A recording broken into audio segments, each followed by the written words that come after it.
Josh. Today I wanted to talk about something that I haven't really seen a whole lot of people talk about on the internet, and that is the Headrush. I'm a huge fan of Headrush. I have been for years now, and it surprises me how it gets such a consistent bad rap. I'm sure there's plenty of reasons for that, and it all comes down to preference. Headrush always kind of fascinated me because it was so cheap, but it had a claim to doing so much, especially for the price point. A little bit of background for me, I play with Jimmy Mallory. He was on The Voice, and we play, top 40s and a few originals. I also came from a worship background, so I'm the kind of person that if there isn't trails with your, time-based effects going from presets, or at least minimally the scenes, or snapshots, whatever you want to call them in these different units, that's a deal breaker. If there's not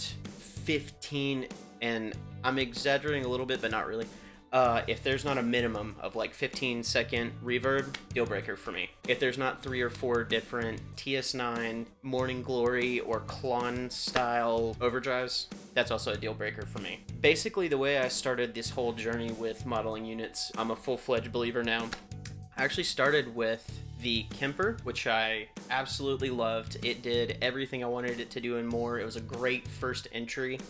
And the only reason I don't still have it was because it was one of those units, it just kind of got, I think the word for it is not boring, but the same thing different day. I ended up using 2 or 3 different models or profiles, maybe 4 if I'm feeling dangerous, but I would always use those. And I would also use basically the exact same overdrives, the same reverbs and delays, the same everything for pretty much every situation, and I would just copy and paste and make small adjustments depending on the set, either Sunday at church or when I'm playing with cover band or whoever else. So it became, I think stagnant is a better word. Not that that's a bad thing. Most of the people I see on the road, I'm a kind of, we'll call it a metalhead. I was a hardcore kid growing up, so just about all these guys that I see playing on the road, they're running dual rack Kempers. It's beautiful, and I'm a big fan of those. But anyway, so I moved on from Kemper and I went to Fractal, thinking basically that this was going to be just a smaller, more convenient Kemper, and in a whole lot of ways it was. It scratched all the right itches, it did everything well, but the one big thing, and this ended up being, of course, a deal breaker for me, was I was actually